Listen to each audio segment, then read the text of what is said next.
Oh, hey there, ladies and gentlemen. It's that time again. Another Planetary. And of course, for those of you who are wondering what I've been doing besides, in between my reviews, believe it or not, folks, I was more hooked to the Mad Men series. And I've done script one for episode one, and I finished script two, and I'm going to be working on script three.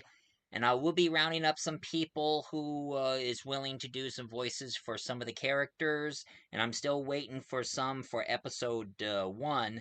I got a few lines from it, but I'm still waiting for some more.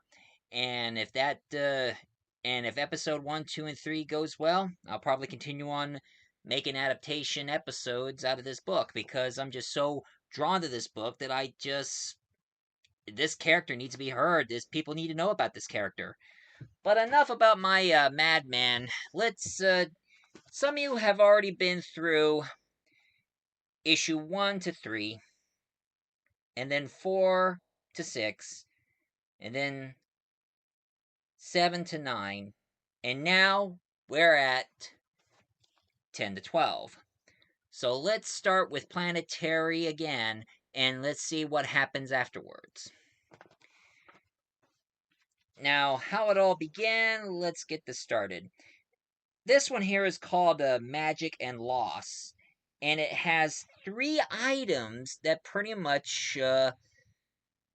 Now, Planetary is still under Wildstorm, so it's not part of DC yet until they started owning it.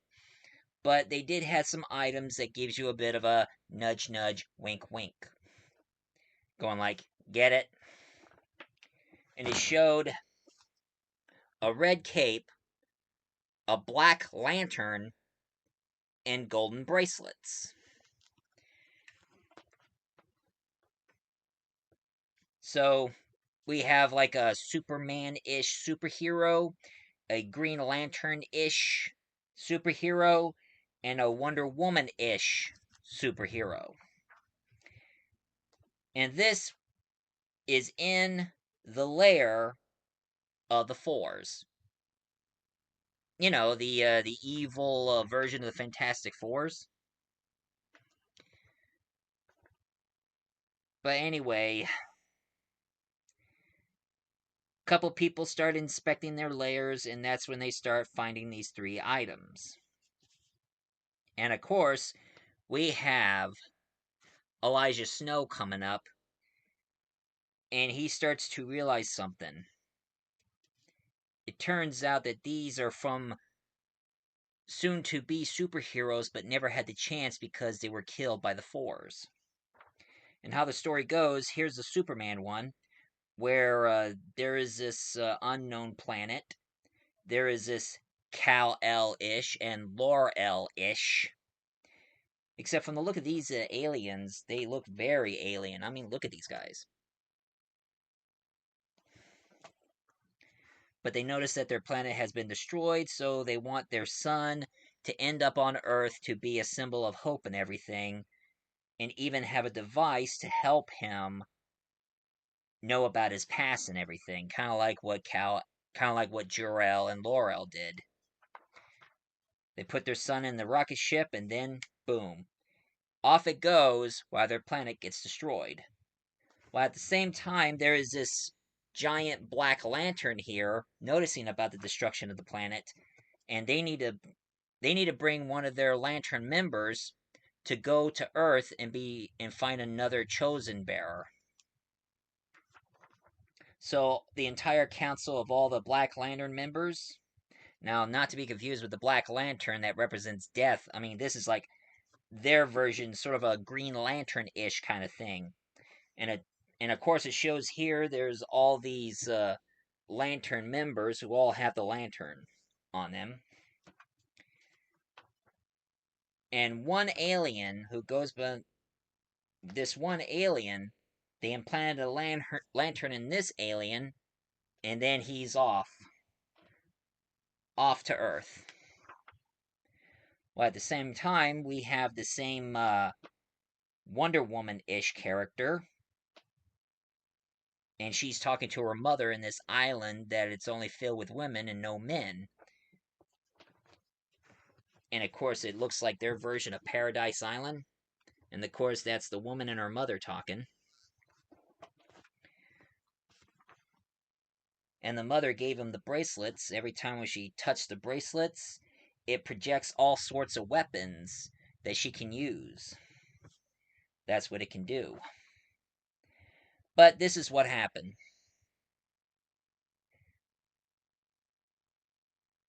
The rocket from that destroyed planet landed on Earth, but we have the member of the Four known as William Leather, their evil version of Johnny Storm.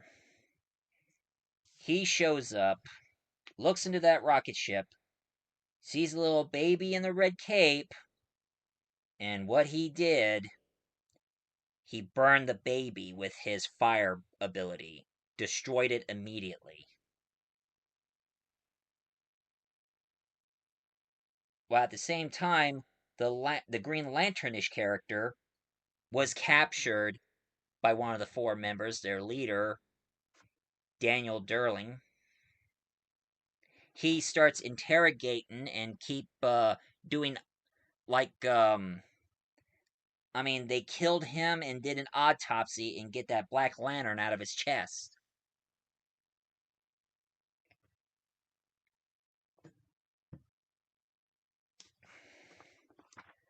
Now they haven't showed it, but they did mention that one of their member, Kim, she went to that Paradise Island place and took care of the Wonder Womanish woman. So they killed off their version of Superman, killed off their version of Green Lantern, and killed off their version of Wonder Woman. Like I said, these people, the one that called the Fours, what they're trying to do is trying to keep the status quo, not bettering the society. So after what they've done, they kept the items as souvenir, and Elijah Snow looked at the items and knew exactly what they've done. They're pretty much destroying new superheroes that pretty much would change everything for the better. So now we get to issue 11. Now, this one, it's going to be like a James Bond kind of thing, although they cannot use James Bond. But it starts out in 1969, where there is this woman who calls herself the Bride. She kills one of the agents, and she aimed the gun. Now, the Bride, she's a member of a terrorist organization who calls himself the Best Men. And she started pointing her gun to our fate, to one of our James Bondish character known as John Stone, who is a member of Storm, a sort of a top secret agency, kind of like MI6. And of course, everybody knows that John Stone is kind of like their version of Bond, James Bond.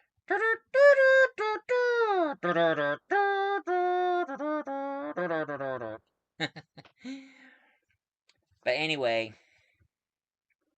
the Bride started threatening him because her and her team held their guns on some of the Storm members.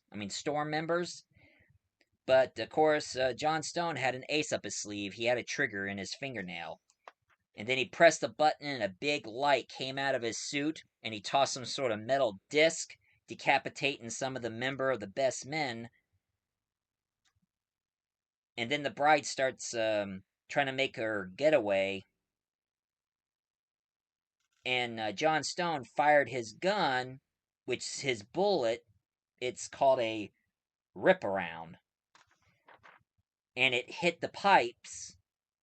It hit the pipes to their rocket fuel. And of course, he turned his gun to a flamethrower and burned the rest of the members. Now the Bride is going like, no, no, no, no, no, no, no, no, no. And of course, she has some gadgets on her. One of her eyes just popped open and a laser came out of her eye. and she was about ready to kill Stone until Stone gets saved by Elijah Snow. Hmm. Who thought that the Planetary gets involved with secret agents? Hmm? But like I said, I never was into secret agent stuff. I mean, I prefer spy comedy. I mean, you give me Austin Powers over James Bond.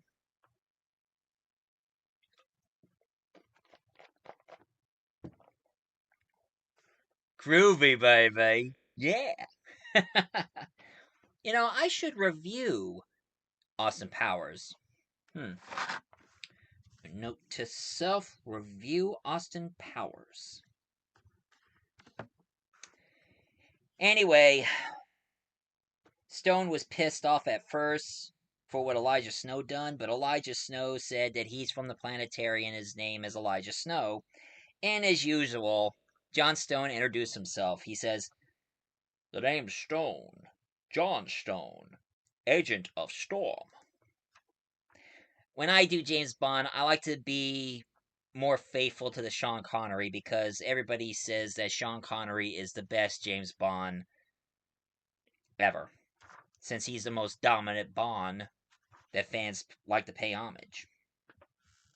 Now, fast forward in the year 2000, and Elijah Snow is in a helicopter landed to Kazakhstan. I am Borat. Welcome to Kazakhstan. Now, this is the only time I'm doing my Borat impression because I've watched Borat more than once. And now I hear there really is a country called Kazakhstan. But one thing I've learned and one thing you guys should know, if you meet somebody who is really from Kazakhstan, don't do Borat. They are sick and tired of Borat. So I only do my Borat impression just this once because I'm really good with impressions. But for those of you who are from Kazakhstan, this is the only time you hear me do Borat. And that's it. But anyway, he ends up in Kazakhstan and meets John Stone to this really old abandoned bar filled with pictures stick to the wall. And they had their little chat talking about certain people. And then, all of a sudden, Stone did something to jog Elijah Snow because he has no memory of his past until it finally came back. He jogged his memory and he remembered some of the stuff that he did in the past. And even he remembered something that William Leather told him.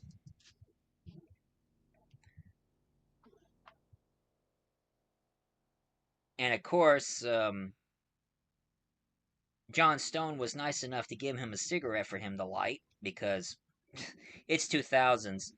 It was before the anti-cigarette starts shoving down our throats. And now he started having visions of all the adventures he had, and also remember of a certain woman who goes by the name of Anekan. Aneka. And who is Aneka, I'll tell you later. And he also remembers that he was trained by the world's greatest detective. Now, who is the world's greatest detective? I cannot say. I'm going to tell you in my next review, folks. So, stay tuned for my next Planetary review, and I will review to you who's the world's greatest detective. And it's not Batman. But Elijah Snow had all the memories starts flashing in his face, images started flooding his mind, and starting to have a heart attack. I mean, not a heart attack, but a headache. And then all of a sudden, he remembered that Randall Dowling did something to him. He remembered that he made him forget. So he must have dealt with the four before but it failed. And he thanks Jon Snow for help jogging his memory. And he also remember that he himself is actually the fourth member of the Planetary. And now we get to issue 12. In issue 12, known as Memory Cloud, Elijah Snow, he was in the office in the Planetary, and he called Chiquita and Drummer back. You know, Chiquita, our other member, and the drummer. He starts remembering everything, and he starts trying to tell him why they didn't tell him in the first place. And they said that they would try to kill them if he remembers what they done to him.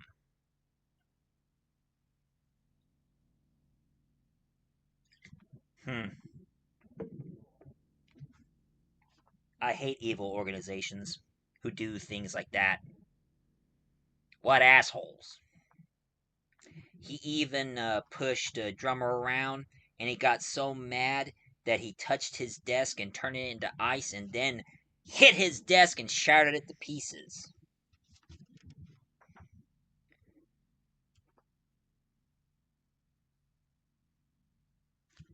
And after their arguments and their talks about things, he even still remembered some of the lessons that he learned from the world's greatest detective.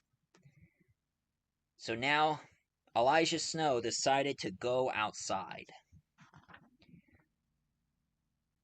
He walked into the public park, and he knows about that he is the fourth member of the team.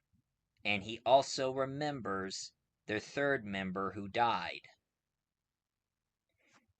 Ambrose Chase.